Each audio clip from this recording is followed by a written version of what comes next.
नमस्कार, वंदे मातरम।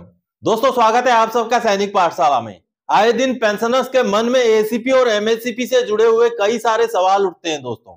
और आज का ये जो वीडियो है, ये एसीपी और एमएससीपी के आपके 99% सवालों के जवाब देगा आज का ये वीडियो। तो अगर आपको एमएससीपी या एसीपी के बारे में सब कुछ पता है तो आप ये वीडियो यहां से छोड़ दें, आगे ना देखें।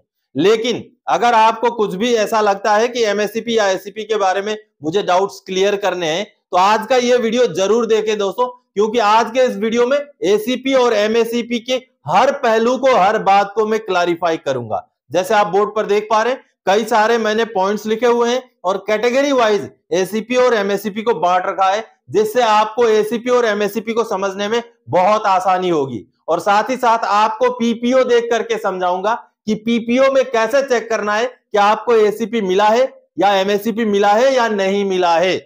तो चलिए आगे बढ़ेंगे, इन सभी विषयों को लेकर के आज एसीपी और एमएससीपी का A to Z जानकारी हासिल करते हैं। आगे बढ़ने से पहले दोस्तों, मेरा हमेशा की तरह आप सबसे आग्रह है, अगर सैनिक पाठशाला चैनल का वीडियो आप पहली बार देख रहे हैं या अभी तक चैनल को सब्सक्राइब नहीं किया है तो चैनल के साथ जुड़े रहने के लिए, आपसे जुड़ी हुई भरोसेमंद जानकारियों को पाते रहने के लिए चैनल को सब्सक्राइब जरूर करें। तो चलिए आगे बढ़ते हैं। सबसे पहला पॉइंट दोस्तों, एसीपी क्या है, किन को लागू है? दोस्तों, एसीपी एक फाइनेंशियल अपग्रेडेशन है और अगर कोई 10 साल तक नायक नहीं बनते तो उनको नायकी का फायदा दिलाने के लिए एसीपी को लागू किया गया है। या तो कोई अगर 20 साल तक हवलदार नहीं बनते तो उनको हवलदार का फायदा चाहे पेमेंट में चाहे पेंशन में दिलाने के लिए एसीपी है। आगे दोस्तों, एमएससीपी क्या है? एमएससीपी यानी कि मॉडिफाइड एस्यूर्ड कैरियर प्रोग्रेशन स्कीम, आगे एस भी लगता है।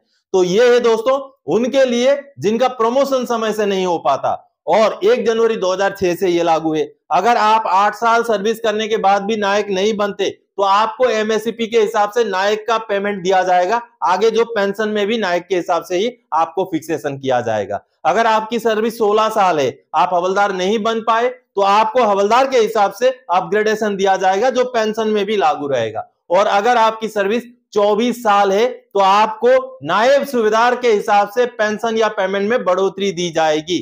या तो फिर आप जिस रैंक में हैं उस रैंक में अगर 8 साल आपने कंटिन्यू सर्विस किया है तो आपको अगले रैंक का, मान लीजिए आपने नायकी में 8 साल किया तो हवलदार रैंक का, हवलदारी में 8 साल किया तो नायब सूबेदार रैंक का अपग्रेडेशन मिलेगा जो पेमेंट और पेंशन दोनों में लागू रहेगा। चलिए अगला पॉइंट दोस्तों, मैंने यहां पर अभी कैटेगरी बना रखे हैं कि किन किन समय के पेंशनर्स को एसीपी या एमएससीपी लागू है, उसको बहुत ही आसान भाषा में मैंने समझाने के लिए कैटेगरी बना रखा है, जो आप देखेंगे और समझेंगे तो जरूर आपके भी समझ में आएगा। सबसे पहले कैटेगरी 1, जो कि 1 सितंबर 2008 से टिल डेट अभी तक के जितने भी रिटायरी हैं सबके लिए एप्लीकेबल है ये। क्योंकि दोस्तों जो एमएससीपी को सबसे पहले लागू किया गया था वो लागू किया गया था सितंबर 2008 से, जी हां। और बाद में जाकर के वो 2018 में अलग से आदेश आया, वो क्या चीज है वो आगे बताऊंगा। तो सितंबर 2008 से लेकर अभी तक के जितने भी रिटायरी हैं उनमें से ज्यादातर को एमएससीपी मिल चुका है।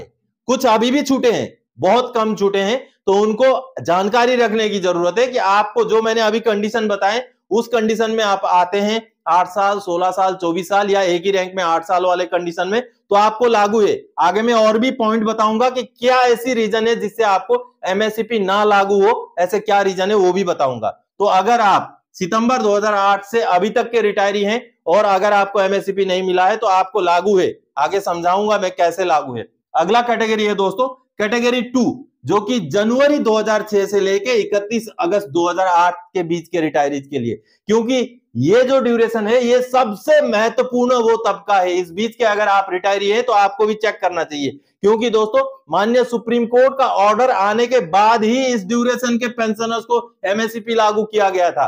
क्योंकि पहले इनिशियली जब छठे पे कमीशन में एमएससीपी को लागू किया गया था तब सिर्फ सितंबर 2008 के आगे लागू किया गया था, उससे पीछे वालों को नहीं मिलता था। आज भी पैरामिलिट्री सिविल में नहीं मिलता है, सितंबर 2008 से ही मिलता है। लेकिन फौज में, आर्मी, नेवी, एयरफोर्स में दोस्तों जनवरी 2006 से 31 अगस्त 2008 तक को भी एमएससीपी मिलता है। यानी कि आज के डेट की बात करूं तो जनवरी 2006 से लेके अभी तक के जितने भी पेंशन आ गए या जो सर्विस में है उन सभी को एमएससीपीएस लागू है।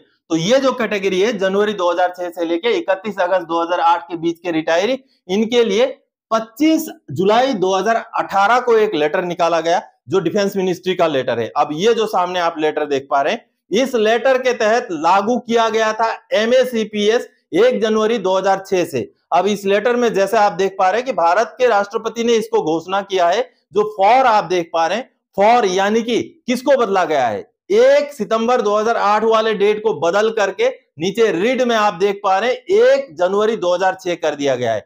यानी कि इस लेटर के निकलने से पहले दोस्तों 1 सितंबर 2008 से एमएसीपीएस लागू था फौज में, लेकिन इस लेटर के निकलने के बाद 1 जनवरी 2006 से ही एमएसीपीएस सभी के लिए लागू कर दिया गया है। तो दोस्तों इस बीच के आप रिटायरी हैं तो आप जरूर चेक कीजिए, आगे मैं बताऊंगा कैसे चेक करना है, आपको मिल रहा है कि नहीं मिल रहा है। चलिए अगला तीसरा कैटेगरी नंबर 3, जो कि अगस्त 2003 से लेके 31 दिसंबर 2005, 7 अगस्त 2003 से 31 दिसंबर 2005, इस बीच के रिटायरीज के लिए दोस्तों एसीपी लागू है।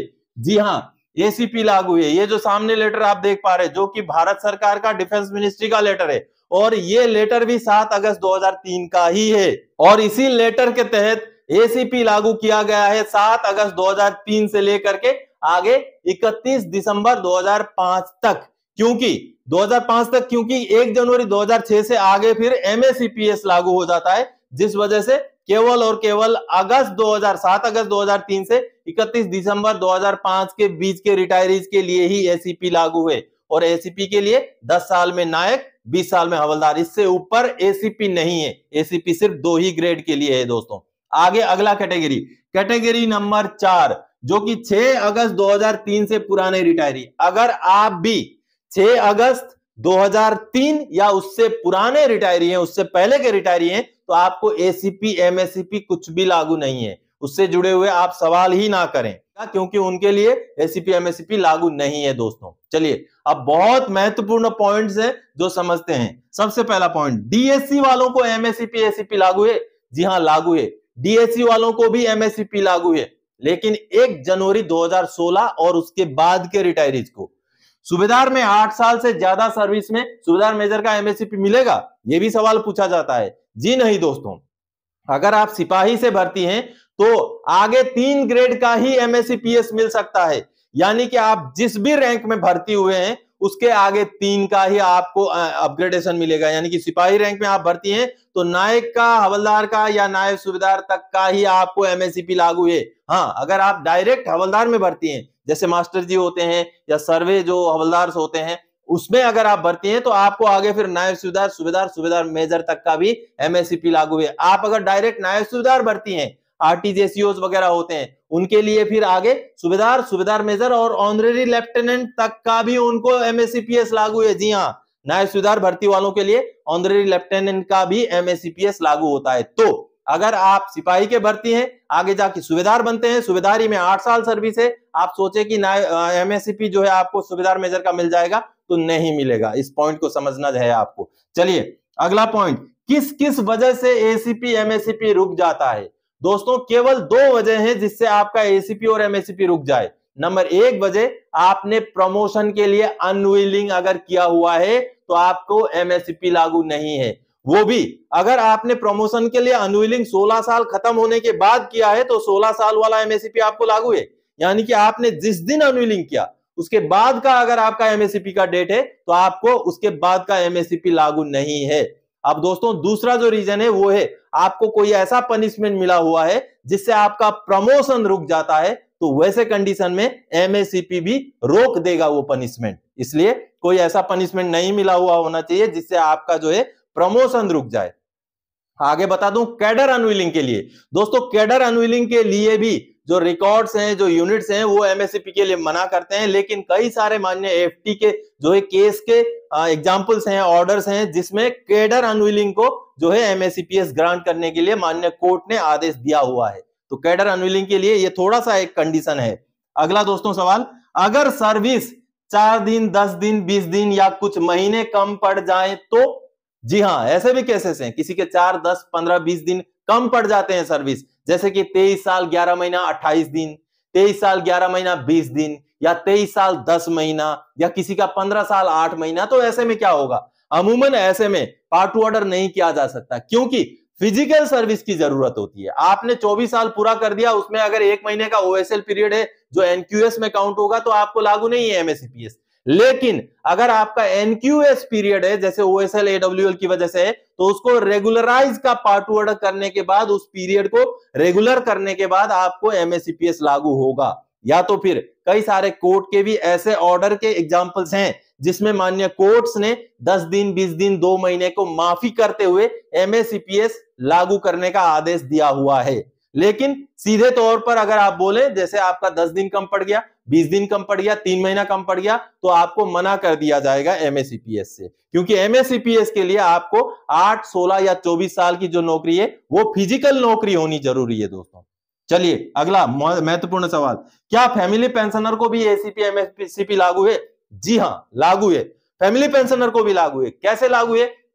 मान लीजिए कोई पेंशनर 2007 में रिटायर हुए, उनको एमएससीपीएस नहीं मिला था लेकिन लागू था। उसके बाद 2010, 12, 15 में उनका देहांत हो गया और उसके बाद आज के डेट में फैमिली पेंशन चल रहा है। तो 2006-7 में जब भी वो रिटायर हुए थे उनको मिलना चाहिए था एमएससीपीएस, नहीं मिला। तो ऐसे में आज के डेट में वो फैमिली पेंशनर क्लेम कर सकते हैं, उनको भी एमएससीपीएस मिल सकता है। अब चलिए मैं आपको पीपीओ दिखा के समझाता हूं दोस्तों कि कैसे आपको पता करना है कि आपको एमएससीपीएस जो या एसीपी आपके पीपीओ में कहां कैसे लिखा होता है। ये अगला पॉइंट है। अब पीपीओ में कैसे चेक करें कि एसीपी एमएससीपी मिला या नहीं, चलिए पीपीओ देख के समझते हैं।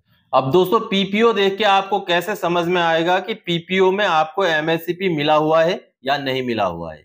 अब ये जो पेंशनर हैं जिनका मैं पीपीओ दिखा रहा हूं आपको, ये एक नायक जो है, टाइम स्केल नायक के वाई ग्रुप के पेंशनर हैं जो रिटायर हुए थे 2006 में, नवंबर 2006 में। अब ये 21 साल, लगभग 21.5 साल के सर्विस में रिटायर हुए थे। अब इनको जो है 16 साल सर्विस पूरा होने पर एमएससीपी लागू था। एमएससीपी इनको मिला कि नहीं मिला वो कैसे चेक करेंगे इस पीपीओ के बेस पर? तो सबसे पहले तो आपको याद रखना पड़ेगा कि पे लेवल क्या होता है। पे लेवल दोस्तों, अगर सिपाही है तो उनका पे लेवल 03 होता है, नायक है तो 04 होता है, हवलदार है तो 05, नायब सूबेदार, एमएससीपी नायब सूबेदार या ऑनररी नायब सूबेदार है तो 06 होता है, और आगे जो सूबेदार होते हैं 07 होता है, सूबेदार मेजर का 08 होता है। यहीं तक हम जानते हैं। चलिए अब ये जो पेंशनर है इनका पे लेवल कितना होना चाहिए? उस हिसाब से 04 होना चाहिए, क्योंकि इनको नायक का पेंशन मिल रहा है। अब चलिए इनका पे लेवल देखते हैं। अब ये जो पीपीओ है इसमें नोशनल पे डिटेल्स में आप देखिए दोस्तों, अब ये जो नोशनल पे डिटेल्स है जहां पर उनका पे लेवल आप देख पा रहे हैं 05, यानी कि इनको 05 लेवल के हिसाब से पेंशन मिल रहा है, जबकि ये है इनका जो एक्चुअल रैंक है वो नायक है, तो इनको हवलदार का पेंशन मिल रहा है। यानी कि इनको एमएससीपी हवलदार के हिसाब से पेंशन मिल रहा है। एक तो तरीका ये हुआ, या तो फिर आपको पेंशन का पता हो कि बेसिक पेंशन कितना होना चाहिए। अगर इनकी हम बात करें तो इनका जो सर्विस लेंथ है वो है 21.5 साल। तो अब 21.5 साल के सर्विस के हिसाब से बेसिक पेंशन हवलदार का कितना होना चाहिए और नायक का कितना होना चाहिए, ये आपको पता हो तब भी आप पता कर सकते हैं। अब देखिए 21.5 साल के हवलदार के हिसाब से उनका पेंशन, बेसिक पेंशन 22,144 होना चाहिए। ये देखिए अब उनका पेंशन 22,144 हो चुका है इस पीपीएफ के तहत, तो उनका यानी कि हवलदार के हिसाब से उनका एडजस्टमेंट हो गया है। तो ऐसे भी आप पता कर सकते हैं। और सबसे आसान तरीका जो मैंने आपको बताया, पे लेवल अगर आप देखेंगे तो पे लेवल अगर जिस रैंक के पेंशनर हैं उनके उसके 1 या 2 रैंक के ऊपर का अगर पे लेवल उनको मिल रहा है तो इसका मतलब उनको एमएससीपी मिल रहा है। दोस्तों आज के ये वीडियो में आई होप आपको एमएससीपी और एसीपी के बारे में बहुत सारी डाउट्स क्लियर हो गई होंगी। तो इसी जानकारी के साथ इस वीडियो में आया था। आगे और कोई जानकारी आपसे सरोकार रखने वाला विषय लेके मैं फिर से हाजिर हो जाऊंगा। तब तक के लिए जय हिंद दोस्तों।